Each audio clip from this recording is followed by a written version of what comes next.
Hi, Brandi. It's so nice to have you on the show. How are you doing today? I'm awesome. Thanks for having me. Beautiful. And you see, Brandi, I want to thank you for two things. I do this often, okay? Firstly, I want to thank you for investing in yourself.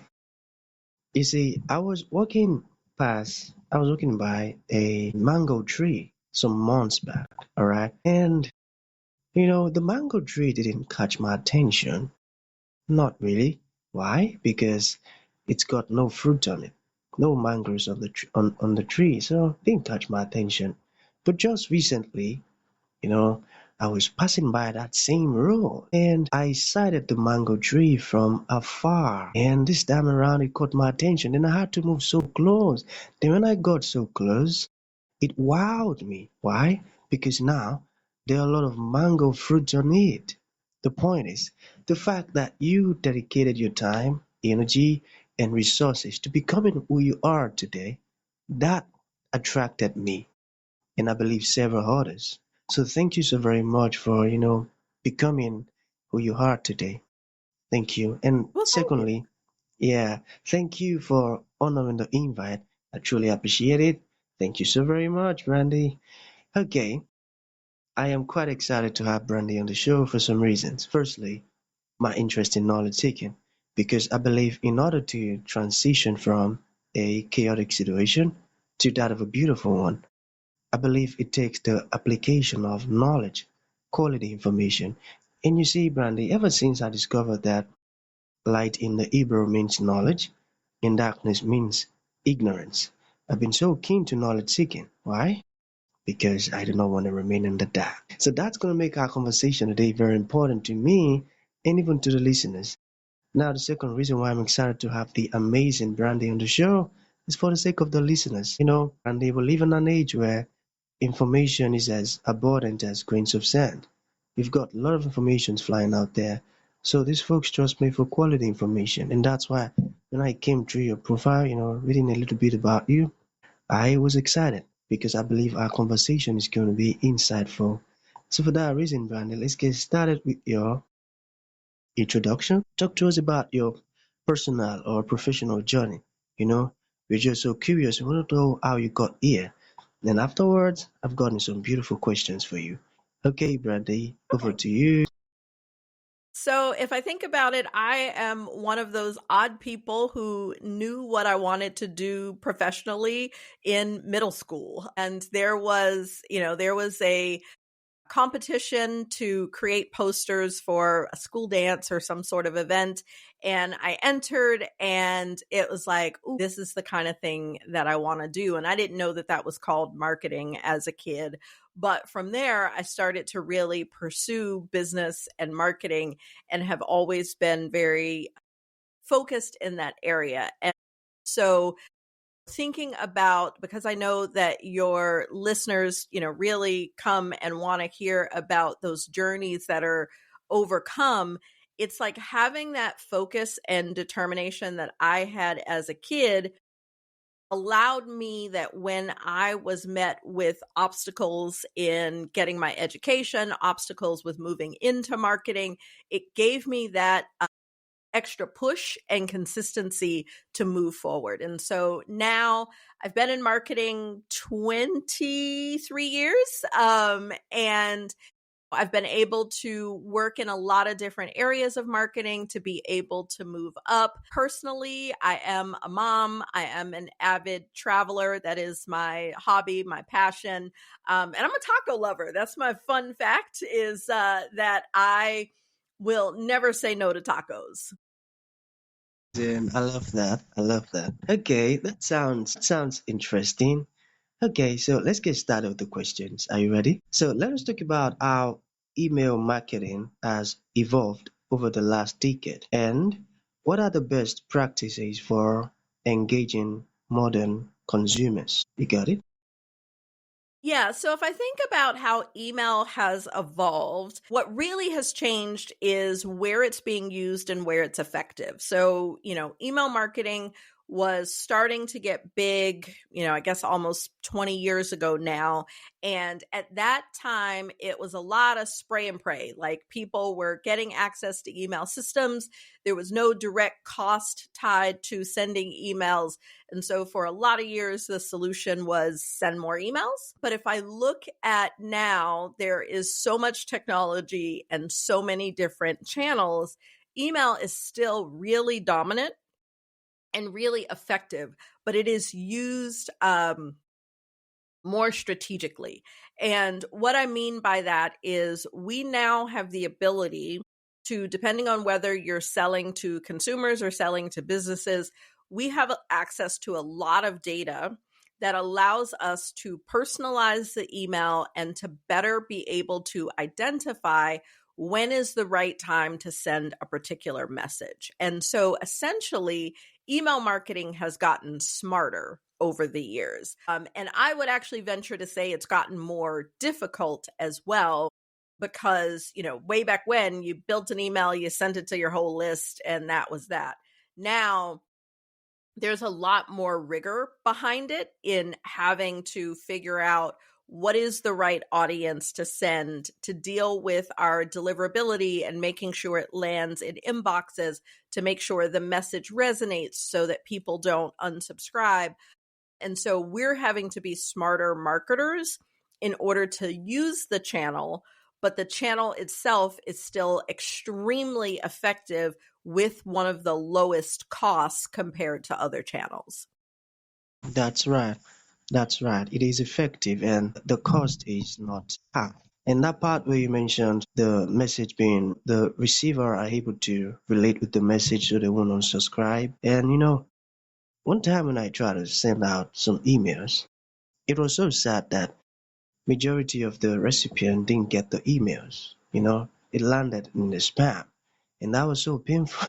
Okay, let us talk about your book. All right. What Mm-hmm. inspired you to write your book? I can see it behind you. What a beautiful cover. What inspired you to write the book and how did you come about the title? So it's funny, the book started off as a joke. So my co-authors and I were in an Airbnb as the executive team. Pre-pandemic, we were getting together in person every quarter. We'd rent an Airbnb. We'd spend 3 days really working through all the strategic discussions and decisions that we needed to make as an executive team. And so we were talking about different clients and some of the challenges that we were seeing and how within different clients that we were working with or different organizations that we had worked with in the past, the different companies were able to solve pieces of the problem, but that we hadn't really seen anyone solve the problem holistically. And we started ideating about, because so I wrote the book with our Mike Geller, our CTO and co-founder, Raleigh Keenan, our CRO, and myself, and we all have very different backgrounds and different experiences seeing these challenges.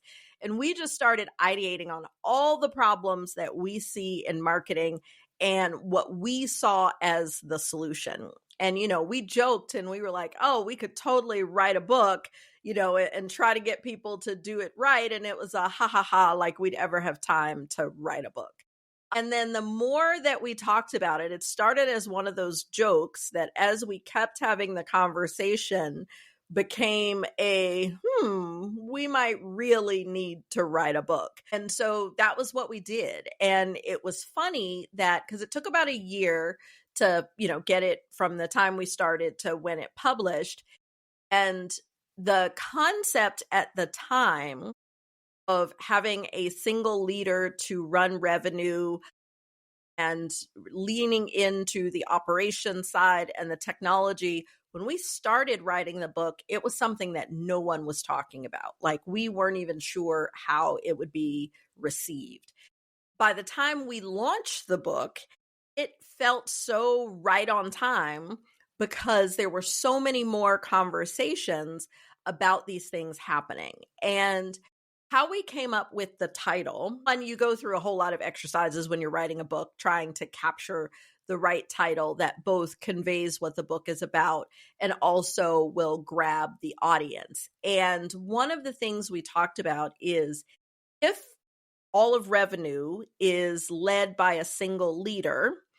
Right now, the most common title of that when you have all the revenue teams under one leader is CRO, so Chief Revenue Officer. And so that's kind of the common. And we were thinking about the fact that having that one leader eliminates a number of positions in the C-suite. And so the question was, who did we feel best positioned to actually lead revenue in the way that we talk about in the book? And that's where we realized that those chief marketing officers who are leading marketing generally, and we're of course being broad because it's not every CMO has these skills and talents, but generally are going to be the ones that actually understand the different revenue functions, understand how all the pieces fit together, and we believe are best positioned to actually lead revenue. And so that's where it came from for a CMO to CRO. So for those that can't read the title, it's CMO to CRO, the revenue takeover by the next generation executive. And so it is really our path of least resistance. So, these big transformations don't happen in a lot of companies because they're big. So our approach was start with what you can control and move incrementally in the right direction until what we believe should be the future state just becomes a natural next step, as opposed to this uphill battle that, big transformations can sometimes be. Amazing.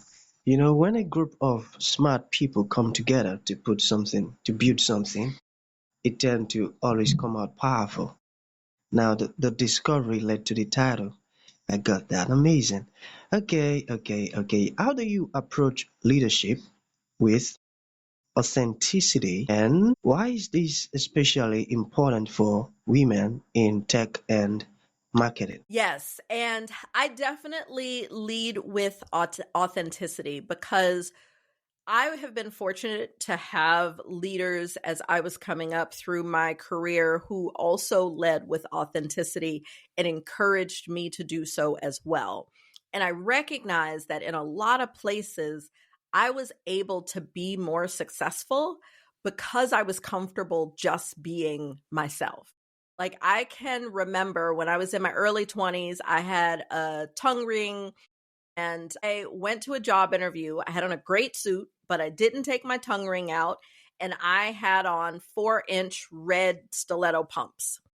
And my mom was like, there is no way you're going to an interview with red stiletto pumps and a tongue ring. Like, you're never going to get the job. And my perspective was, I'm not going to show up in the interview as a different person, because if you hire me, I'm coming to the office with a tongue ring and red stiletto pumps. So if you're put off by these things, then I'm not the one, and I don't want you to hire me because I don't want to go into an environment where my authentic self is not welcomed. And being a woman, especially being a Black woman in corporate America, there are definitely spaces where me just existing and being who I am, where I was not welcomed. And there are some people who take the approach of, they fight the good fight to help to change those spaces. And I commend them. Like that is something that does have to happen. People do have to push the norms in order to get the world to change. And I just believe that for me personally, that's not the role that I play. My role is to the role that I believe that I play as a leader is coming into spaces where I feel safe and being my natural self, and then therefore creating spaces for others that they can come in and be their natural selves as well. And so because I lead with authenticity and a lot of transparency, those around me feel the ability to do that as well. So for example, I have anxiety. And, mental health is something that a lot of people do not talk about in corporate America. but it is like anxiety is something that I can't remember the percentage, but some large percentage of the population struggle with.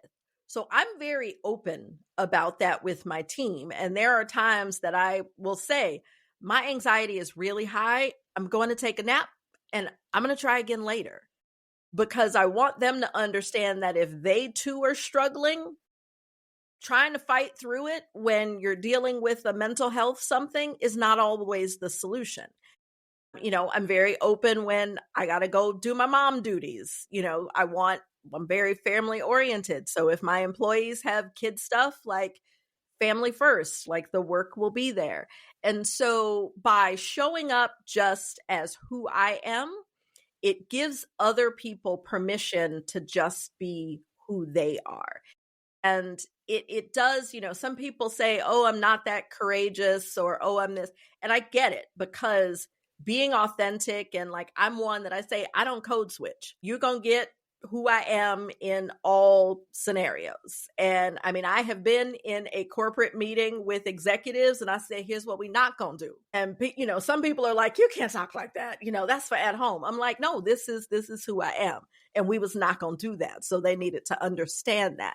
And so it does take a bit of courage and comfort to be the parts of yourself that people may reject, and to stand in that and be comfortable in their uncomfortableness when you are your authentic self, because people can often be used to minorities and women, especially women, taking a subservient role or playing, like simple things like if there's a group lunch to be ordered, generally they will look to a woman to coordinate it. If the whiteboard in the conference room needs to be wiped down before the meeting is over, if it's a bunch of men in the room, they will default to expecting the woman to do it. And I'm not. I'll stand there and look at you like, oh, we're ordering lunch.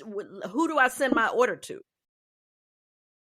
We're walking out the room. Hey, John, Jeff, could you make sure to clean the whiteboard before we leave? We want to leave the room clean. And it is interesting to see how taken aback people are sometimes when I flip that and make it clear this is not my responsibility because I'm the woman in the room. And so, it is one of those things that I think we all have our part to play in fostering change. For some people, it is being the bulldozer in spaces where they're not welcomed. For me, it is making my way into spaces that I am welcome and enlarging them.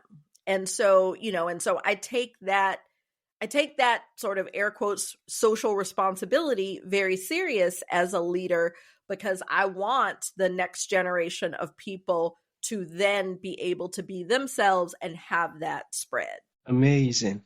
I love that. Being you all the time. No matter the space, no matter the location, the setting, you're always being you. And you just passed a very important message, I tell you. So to bring this to an end, Brandy, what would you like to leave the audience with, like a final thought? And to those who would like to reach out to you, learn more about what you're doing, or they're having some difficulties with getting their emails out there or marketing and all of this stuff, how can that be possible? Yeah, I'll kind of bring together the two, because we kind of talked about some marketing, some leadership, some personal stuff. And I'll bring that all together in summarizing one of the best pieces of advice I've ever received is you have to choose the life that you want and say yes to the things that align to that and say no to the things that don't. And so thinking about email marketing and what I do in business, that is a career that I want to be in and grow in. That might not be your jam, but whatever it is, you lean in and be an expert and have those skills. If you want to be a leader, like, where are those spaces that I can lead and show up? If I want, on the individual side. So in all of in pulling together the personal and the professional, it really is thinking about what life do you want? And what are the things you need to do from a career perspective, from a growth, from a family, from relationships, from friendships, from all of those things and make, I mean, we only get one life. They say YOLO. You've got to make it what you want and not be afraid to allow what you want to not follow the societal norms, because we don't all want the high corporate job and the 2.5 kids and a picket fence and those sorts of things. Like, there's all sorts of choices that we have the freedom to make them for yourself. Make them for yourself. I got that. So that's going to be the end of the show. Okay, what about your contact or your website or something? Yeah. Yes, so you can contact me on LinkedIn. That is where I am at most often. Just Brandi Starr. You'll see my smiling face. And also check out my podcast, Revenue Rehab. So it's revenuerehab.live, or you can find me on any of the podcast platforms. Just search for Revenue Rehab. And again, my smiling face is on everything. So it's pretty easy to find me searching by my name. So, and if you Yeah, connect with me on LinkedIn, let me know you heard me here. beautiful. I love that. So thank you so very much, Brandy, for coming, and thank you for sharing this amazing stuff with us. I tell you, I would have to listen to our conversation again and again. Thank you so very much. Thank you.